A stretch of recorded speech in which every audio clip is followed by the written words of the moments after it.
My husband left me for the girl upstairs. We were 11 years apart. We met when I was 20 yo and he was 31 yo. We were together for 7 years, got married in 2019. His friend, who he'd known for 14 years, had just left a toxic relationship and needed to revamp her life. We told her to come to NYC. There was a studio apartment available in our building. We were all excited. She moved in October 2019. I'd already been a little on edge about how close they were. He'd go up to her apartment for hours alone. They'd smoke weed together I didn't smoke. They'd talk about things from the past I couldn't connect with. They would Snapchat all day from 2 floors apart. The list kinda goes on. Then COVID hit. We became a pod, but I felt like an outsider looking in. They were just so similar. I felt like the third wheel all the time. By May 4th, when he sat me down to tell me he had feelings for her, I just replied, I know. I had known for quite some time. I wasn't shocked. We had gone to the grocery store once during the pandemic with her, of course, and I started having a panic attack because it was more crowded than expected.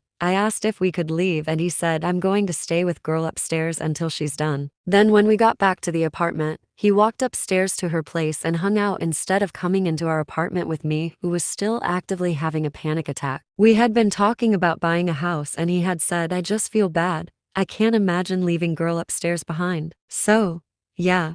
I knew he had feelings for her. I gave him the option to keep working on us or not. I said I wasn't comfortable with them being friends for now and he said he wouldn't give that up, but he promised no more one-on-one hangouts. Then he went home to Ohio, where they're both from. I noticed her car was gone too. That's when I found out she just happened to go home the same week as him. He said we're going to get coffee while we're here, but that's it. That's when I knew. I ended it on that phone call. I told him I'm packing up my stuff and leaving. I was done. I couldn't pretend that this was ever going to work or change. I had never felt loved or wanted. I was always just the girl that stayed around for all his bullshit because I was so young when we met. But I was 28 at this point and knew I couldn't put up with it anymore. I was too smart to fall for it. So I left him and our life behind. I packed up my shit and moved home. We never talk anymore. And sometimes I forget he exists. I know they're still together though, so I guess he made the right decision. It was 5 years ago. Anyway, that's it. That's my story.